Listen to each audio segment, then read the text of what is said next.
야이로의 딸에 대한 내용은 앞에서 혈루증에 걸린 여인을 치유하시는 사건 앞에 등장을 하고, 가는 길에 야이로의 집을 향해 가던 길에 혈루증 여인과 관련된 사건이 일어났습니다. 그 여인이 고침을 받고 내 믿음이 너를 낫게 하였으니 안심하고 가라는 말씀이 끝나자마자 야이로의 집에서부터 사람들이 찾아왔습니다. 찾아와서 하는 말이 당신의 딸이 죽었다라고 하는 내용을 전하게 됩니다. 34절을 참고할 때 야이로의 집에서 사람이 왔을 때 여전히 예수님과 말하고 있던 사람은 혈루증에 걸린 여인이었기에 회당장의 집에서 보낸 사람들의 딸이 죽었다는, 야이로의 딸이 죽었다는 슬픈 소식은 자칫 예수님께서 혈루증에 걸렸던 여인을 굳이 찾으시고 누가 내 옷을 만졌느냐고 찾으시고 이 여인과 대화를 하심으로 시간이 지체되었기 때문에 라는 오해를 낳을 수 있습니다. 자칫 이 여인 때문에 딸이 죽었거나 예수님이 조금만 서두르셨다면 이라고 하는 오해를 낳을 수 있습니다. 12년 동안 고통을 받던 한 여인이 치유받았다라고 하는 기쁨의 소식이 선포되는 순간, 반대로 딸이 죽었다라고 하는 슬픔의 소식이 교차를 합니다. 살아남과 죽음이라고 하는 두 개의 주제가 예수님을 중심으로 일어나고 있는 겁니다. 물론 혈루증에 걸린 여인도 죽을 수밖에 없는, 죽음을 기다릴 수밖에 없는 여인이었는데 예수님의 옷을 만지면 산다라고 하는 그 믿음으로 자신이 당할, 만약에 자신의 신분이 발각이 되거나 자신이 누구라고 하는, 혈루증에 걸렸다라고 하는 그러한 정체가 탄로가 나면 이 여인은 자칫 죽음에 이를 수 있는 그런 위험도 있습니다. 그것을 감안하고 예수님께 가까이 갔고, 말씀드린 것처럼 예수님께서는 오히려 이 여인이 자신에게 가까이 오도록, 가까이 와서 옷을 만질 수 있도록 환경을 허락하셨다고 했습니다. 그리고 이 여인이 예수님의 옷자락을 만지자 마치 수도꼭지를 잠그듯 자신에게 12년 동안을 멈추지 않고 흐르던 피가 뚝 하고 멈춘 것을 본인이 느꼈다고 했습니다. 근데 예수님께서 굳이 누가 내 옷을 만졌느냐라고 말씀하시자 주변에 있던 제자들은 뜬금없이요, 갑자기 이 많은 사람들이 서로 밀치고 애워싸고 있는 중에 얼마나 많은 사람들이 예수님의 옷을 만졌겠어요. 더군다나 새 옷도 아니고 또 그 옷을 좀 만졌다고 해서 어떻게 되는 것도 아닌데 왜 옷을 만졌느냐라고 물으시니 그 예수님의 질문을 이해할 수 없었어요. 그래서 누가 만졌다고 하십니까? 라고 오히려 예수님을 빈잔하듯이, 비난하듯이 말을 했다고 했습니다. 이것을 다 지켜보았습니다. 회당장 야이로는 이 여인이 누구라는 것, 예수님이 만약에 누가 내 옷을 만졌느냐라고 하지 않으셨다면 그냥 묻혀질 그 사건이, 이 여인이 두렵고 떨리는 마음으로 예수님 앞에 엎드려서 자신에게 일어난 일들을 다 말했고, 예수님이 이 여인을 향해 내 믿음이 너를 낫게 하였으니 안심하고 가라 하신 내용까지 야이로는 다 들었습니다. 그리고 보았습니다.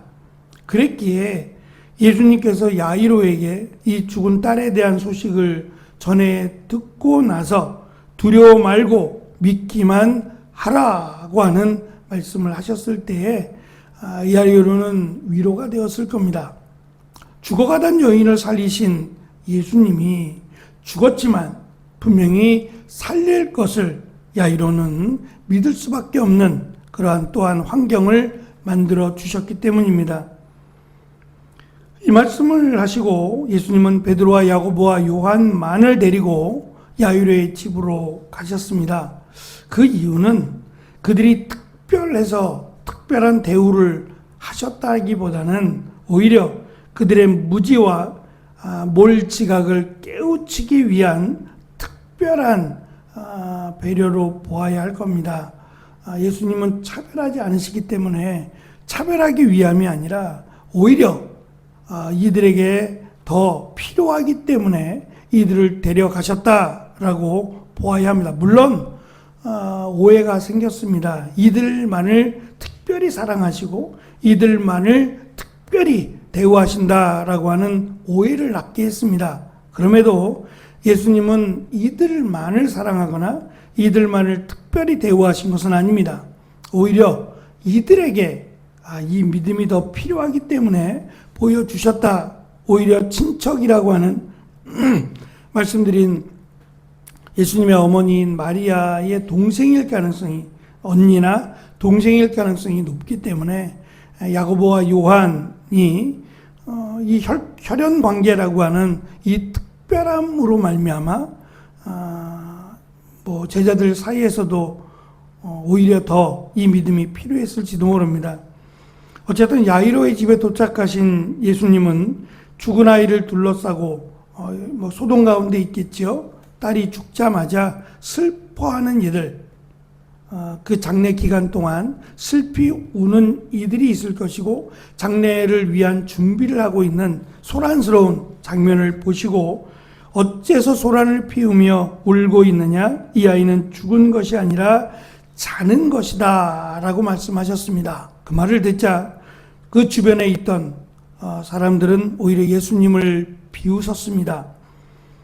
예수님은 모든 사람을 내보내시고 세 제자와 아이의 부모만 아이가 있는 방으로 들어가셨습니다. 그리고 죽은 아이의 손을 붙잡고 달리다 굼이라고 하셨는데 여기에 대해서 마가는 설명을 합니다. 이 말은 소녀야 일어나라는 뜻이라는 겁니다. 이러한 설명이 필요했던 이유는 마치 이 달리다 굼이라고 하는 이 말이 아람어로 그냥 일상적인 말입니다.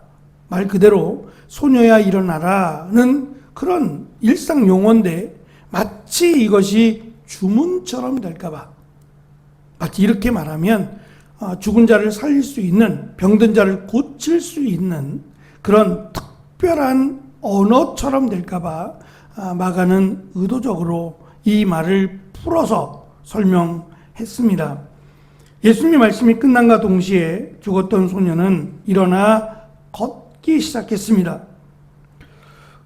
앞에서 이 혈루증에 걸린 여인이 예수님의 옷을 잡았다고 했습니다. 이건 역시도 병든 사람이 건강한 사람과 접촉을 하면 오히려 건강한 사람이 부정해집니다. 하루 동안은 부정해서 하나님 앞에 나아갈 수 없지요. 마찬가지로 죽은 자를 만지는 것은 7일 동안 부정한 일입니다. 그런데 예수님께서 죽은 소녀의 손을 잡자 오히려 예수님이 부정해지는 게 아니라 부정한 이 죽은 소녀가 살아나게 됩니다. 그래서 우리의 죄가 주홍같이 붉을지라도 예수님께 나아가면 예수님이 그 피로 말미암아 우리를 흰 눈과 같이 하얗게 거룩하게 만들 것이다 라고 하는 말씀을 우리는 은혜로 기억을 해야 될 겁니다. 예수님은 이 죽었던 소녀를 향해 아무것도 이 일을 알리지 말라는 말씀과 아이에게 먹을 것을 주라고 말씀하셨어요. 예수님의 치료 방식이 너무 단순합니다. 너무 단순함에도 불구하고 모든 사람을 내보내셨다라고 하는 것을 강조하고 있는 이유는 이들의 관심은 말씀에 있는 것이 아니라 예수님에 있는 것이 아니라 예수님의 치료 방식에 있어요. 마치 그것을 배우면 자신들도 마치 대단한 능력을 또 대단한 그런 어떠한 그 힘을 소유할 수 있을 것 같은, 당시에는 이러한 주문이나 이러한 것들이 유행을 했단 말입니다. 그래서 마술사 시몬이 사도행전에서 제자들이 이게 성령을 받거나 또는 그 사람들이 성령을 받거나 하는 이 놀라운 현상을 자신은 눈속임으로 만들었지만 제자들은 사도들은 눈속임이 아니라 실제로 이러한 놀라운 역사를 일으키자 그것을 돈으로 사려고 했다라는 것을 우리가 알고 있습니다. 마찬가지로 예수님께서 이 이미 죽어버린 그 소녀를 살리시는 이러한 방법을 배우면 이것을 통해서 자신들의 유익으로 삼고자 그런 생각을 했기 때문에 예수님은 그들을 내보냈던 것이고, 또한 아무에게도 알리지 말라라고 하신 것은 여전히 예수님은 이 죽은 자를 살리거나 병든 자를 고치는 이 사역보다 하나님의 나라에 대한, 그리고 예수님이 하나님이시라고 하는 이 말씀을, 이것을 가르치기 위해서 오셨고 아직은 때가 되지 않았음을 말씀하고 있습니다. 우리가 이 땅에서 잘 사는 것은 매우 중요합니다. 또 그렇게 살기를 바라고 원합니다. 그러나 정말 중요한 것은, 그것보다 더 중요한 것은 예수 그리스도를 믿음으로 우리가 구원을 받는 일이고, 또한 하나님의 자녀로 살아가는 일입니다. 이것이 오히려 이 병든 것에서 고침을 받거나 죽은 자에게서 살아나는 것보다 더욱더 소중하고 예수님이 이 땅에 오신 목적이 되기 때문입니다. 이 은혜가 우리 모두에게, 또 사랑하는 성도들에게 가득한 곧 한 달이 되어지기를 간절히 축원합니다. 기도하겠습니다.